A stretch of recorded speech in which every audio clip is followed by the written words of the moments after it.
Ginising ng nagngangalit na apoy ang mga taga-barangay 76A sa Davao City kanina madaling araw. Umabot ang sunog sa ikatlong alarma at natupok ang aabot sa 100 bahay. Pahirapan ang pag-apula dahil malakas ang hangin, makitid ang mga daan at gawa sa light materials ang karamihan sa mga bahay. Alas 7 ng umaga nang magdeklara ng fire out. At ayon sa Bureau of Fire Protection, apektado ang nasa 500 individual. Tinatiyan namang aabot sa kalahating milyong piso ang halaga ng pinsala.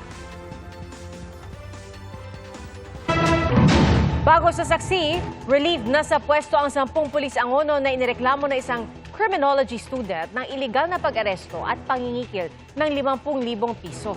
Ayon sa Rizal Provincial Police Office, kumpiskado na rin ang mga armas ng 10 pulis. Saksi, si June Veneracion. November 10, 2025, hinarang ng mga miyembro ng Drug Enforcement Unit ng Angono Municipal Police Station ang rider at angkas ng motorsiklo sa Barangay San Isidro, Angono, Rizal. Mga sangkot umano sa droga ang dalawang sakay ng motorsiklo. Ilang minuto lang ang lumipas, isa pang nakamotorsiklo ang hinarang. Dinampot ang sakay ng motor na si Nestor Macabenta Jr., third-year criminology student. Sumbong pa ni Macabenta. Kinuha raw ng mga pulis ang kanyang gintong singsing.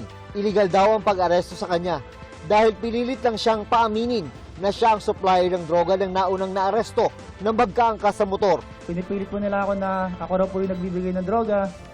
Habang tinatanggi ko po yung paratang nila, paulit-ulit po nila akong tinasaktan.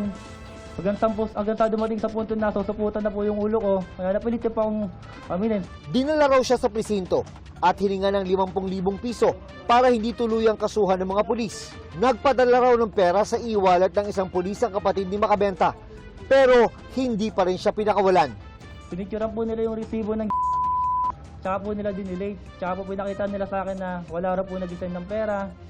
Pinakita rin po nila sa kasama nila sa loob po ng opisina. Oh, walang nag-send ng pera. Wala yung 50 million hingin namin, ikulong na yan. Nakulong si Macabenta pero napalaya rin noong Enero matapos ibasura ng piskalya ang reklamong isinampan ng mga pulis. Gusto ko lang po talagang mag-aral kasi ayun po yung pinangako po kay mama na lagi niya sabi sa akin bago po siya mamatay na mag-aral ka kasi ayun na lang yung papamana namin sa'yo. Sa totoo lang po yan, third year na po ako eh. Ang kinukuha ko pong course, criminology din po. Yung hinahangaan ko po na polis, ganito pala gagawin sa amin. Ngayong araw, nagsampa si Macabenta ng reklamo laban sa 10 pulis ng Angono Municipal Police Station na nagtalim umano ng ebidensya laban sa kanya. Kabilang sa kanyang inireklamo ang isang police captain. Pangalawang beses na raw na biktima ng hulidap si Nestor Macabenta Jr. Kung sino raw ang mga humuli sa kanya noong 2024 ay siya ring nasa likod ng iligal na pag-aresto sa kanya noong nakarang taon. Madalas daw siyang targetin dahil aminado siyang nasangkot sa droga ang kanyang ama. Nung unang hinuli po yan, nung November 1 din po, 2024, pinalabas po nila yung kapatid ko nung nag-areglo po yung tatay ko ng 100,000. Tiniyak ng NAPOLCOM na hindi palalagpasin ang ganitong uri ng gawain ng mga pulis. The National Police Commission means business. We will put a stop to it and we will teach these policemen the word accountability. We will teach these policemen the word justice. Sinusubukan pa ng GMA Integrated News na makuha ang panig ng mga inaakusahang pulis. Para sa GMA Integrated News, June Veneracion ang inyong saksi.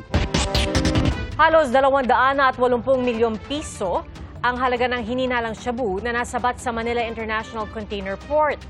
Ay sa Bureau of Customs, galing Afghanistan ang mahigit 40 kilo ng iligal na droga.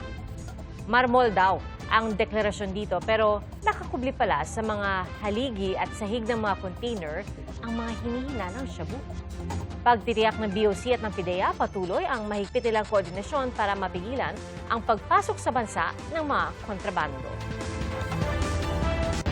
Hawak ng DSWD ang 16 anyos na suspect sa pagpatay sa kanyang 15 anyos na kaeskwela sa Tondo, Maynila. Nag-ugat pong away sa pambabastos umano ng suspect sa girlfriend ng biktima. Saksi si Jomar Apresto. Sa likod ng paaralan sa Baseco, Tondo, Maynila, mag-aalas 7 kagabi, may kitang isang lalaking nakaputi na tila may inaabangan. Maya-maya pa, sumiklab ang away sa pagitan niya at isa pang lalaking nakaitim naman na si alias JC. May hawak na kutsilyo ang lalaking nakaputi. Ilang beses niyang itinarak ang kutsilyo sa kanyang kaaway habang nagpapambuo sila. Hit! Na-corner din ni alias JC at isa pa niyang kasama ang kaalitan pero nakatakas din ito sa kanila. Natigil din ang away pero habang naglalakad si alias JC, bigla na lang siyang humandusay. Dito sa likurang bahagi ng paaralan, inabangan ng 16 anyos na lalaki ang 15 anyos na biktima. Dito rin sila nagsuntukan hanggang nauwi sa pananaksak.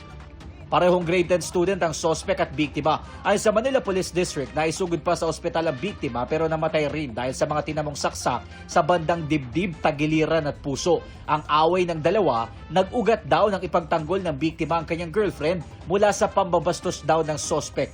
Pinayagan ng kanyang nanay na humarap sa kamera ang menor de edad na girlfriend ng biktima. Kwento niya, mansa rin nila noong Sabado at habang bumibili ng kape ay ginugulo raw siya ng sospek na ka-teammate niya sa sepak takraw. Hindi raw ito ikinatuwa ng biktima. Ilang araw na ang lumipas pero mainit pa rin sa isa't isa ang dalawa hanggang sa magkayayaan na silang magsuntukan. Sana po mahanap niya yung justice na gusto niya. Sana po managot yung mga nangbugbog sa kanya. Kasi di naman po ganung tao si JC kasi malambing po siya kaya di ko din po nag-aabot sila sa ganun saksakan. Halos gumuho naman ang mundo ng ina ni alias JC dahil sa sinapit ng 15 anyos na anak. Pangarap talaga niya magsundalo. Ngayon, wala na yung pangarap ng anak ko. Wala na. Nasa kustodiya ng DSWD ang sospek na natuntun sa bahay ng kanyang kaklase. Isa sa ilalim ang sospek sa act of discernment o ang pagtiyak kung alam niya ang tama o mali sa kanyang ginawang krimen bilang menor de edad. Sa basurahan naman ng kanilang bahay natagpuan ng kutsilyo na hiniram lang daw ng sospek. Ang nanay ng sospek humingi ng tawad sa pamilya ng biktima. Hingi lang po ako ng tawad po. Hindi po napigilan ng anak ko. Panawagan ng nanay ng biktima, lumutang na ang iba pang sangkot sa pambubugbog sa kanyang anak at sa nagpahiram ng kutsilyo. Pinagtulungan nila eh. Palagi mo nang matapal yung anak ko, dapat hindi mo na lang sinaksak. Pinugbog mo na lang. Para sa GMA Integrated News, ako si Jomer Apresto ang inyong saksi. Hanggang alas 6 ng umaga bukas, wala pong tubig ang ilang customer ng Maynilad. Alas 6 ng gabi kanina, nagsimula ang water service interruption sa ilang bahagi ng Muntinlupa at Parañaque. Matatapos po yan, alas 6 ng umaga, kinabukasan. May nauna namang water service interruption sa ilang bahagi ng Las Piñas at sa Bacoor at Imus, Cavite. Tatagal po yan hanggang bago maghating gabi. Ayon sa Maynila, apektado ang kanilang produksyon dahil sa mababang kalidad ng tubig na pumapasok sa Putatan Water Treatment Plant mula sa Laguna de Bay.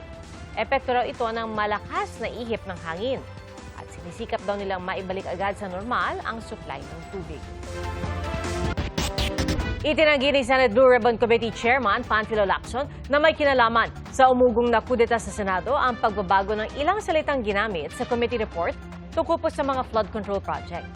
Imbis na diretsahang irekomendang pakasuhan ng ilang senador, inirekomendang isa-ilalim na lang sila sa preliminary investigation. Saksi, si Ian Cruz.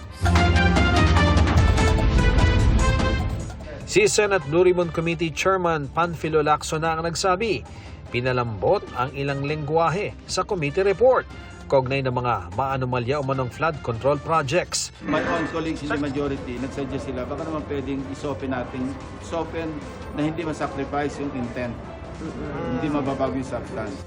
Sa naunang lumabas sa draft report, nakasaad na inirekomendang kasuhan sina Senador Jinggoy Estrada, Senador Joel Villanueva at Senador Francis Escudero. Pero ngayon, imbes na irekomendang kasuhan, In-specify na lang namin na sa halip na instead of using the word charged, to be charged, to undergo preliminary investigation, to undergo fact-finding investigation, to undergo case build-up, yung mga ganon. Pag sinabing charged, ito yung nagtumama sa sensitivity ng ibang mga kasama namin na pag-charge. Pakisipin ng mga tao, china-charge na sa korte. So yung tatlong senador, hindi na to be charged, but to undergo PI. PI. Yun din naman talaga yung ibig sabihin doon sa hindi naman namin pwedeng i-recommend sa court na i-charge sa court kasi only the DOJ and the Ombudsman are authorized to file the information for any person to be charged before the court, di ba? So kinurek lang namin yon. Nang unang lumutang ang draft report, ilang senador ang nagsabing binabawi nila ang kanilang pirma rito. Ang draft report din na ito ang isa sa itinuturing na mitsa sa pag-ugong ng umunay kudeta sa liderato ng Senado. Pagtitiyak ni Lacson, walang kinalaman sa minorya at sa sinasabing Senate coup ang paglambot ng lengguwahe ng rekomendasyon. Did it have something to do with minority na hindi raw nagustuhan yung... Nothing to do with the minority kasi hindi pa namin nakausap yung minority. Nothing to do with the supposed coup against SP? Wala. So, hindi naman po ibig sabihin na nag-weaken yung recommendation ng No. Ribbon Committee? No. Alright. Not But, at all. sir, to be clear ha, undergo PI on plunder and graft. Yung tatlong Hindi, senador. marami. Merong direct bribery, merong plunder, merong malversation, merong violation ng anti-graft, may violation ng ethical standards. Bukod kina Escudero, Villanueva at Estrada, inirekomenda rin isa ilalim sa preliminary investigation sina dating Senador Bong Revilla, dating ako Bicol Party List Representative Zaldico at dating Caloocan Representative Mitch Cahayon Uy. Recommended for PI din ba, sir, si dating Speaker Romualdez?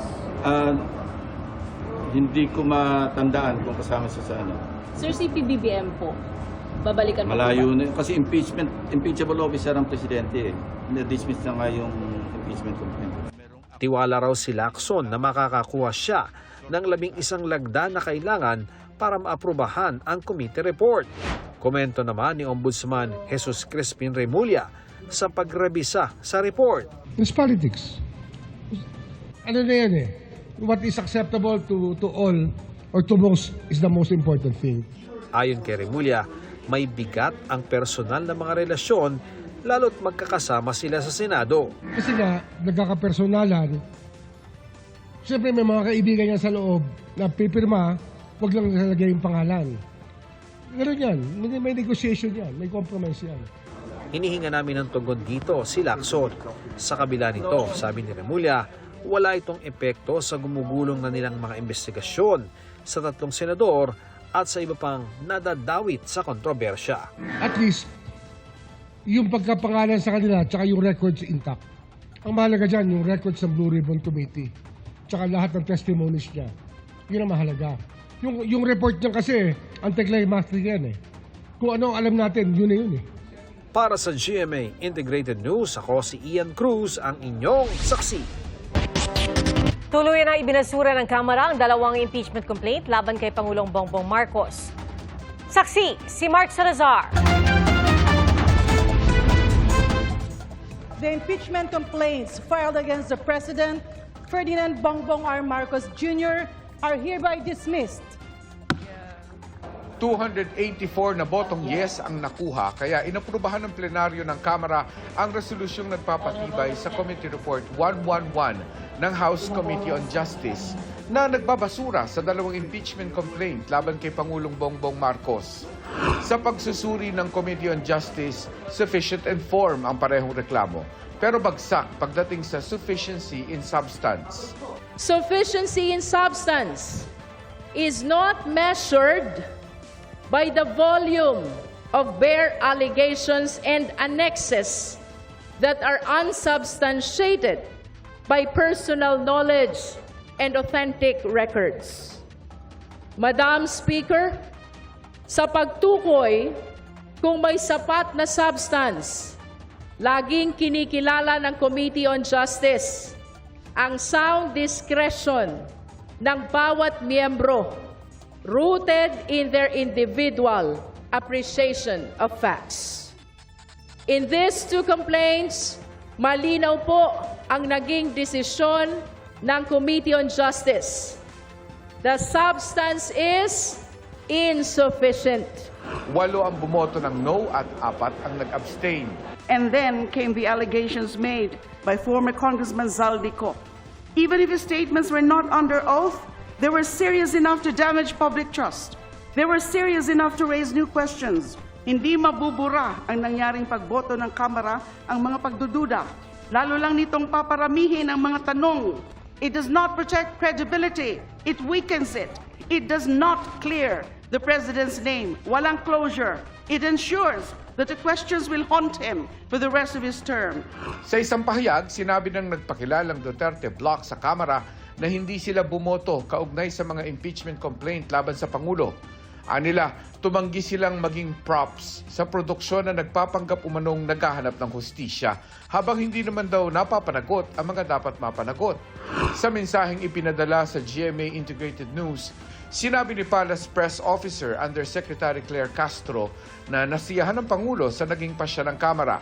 Alinsunod sa one-year bar rule sa Saligang Batas, sa January 27, 2027 na muli pwedeng maghain ng panibagong impeachment complaint laban sa Pangulo.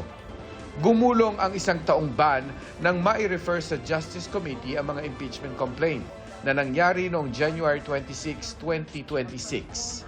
Para sa GMA Integrated News, ako si Mark Salazar, ang inyong saksi. Mga kapuso, maging una sa saksi. Mag-subscribe sa GMA Integrated News sa YouTube para sa iba't ibang balita.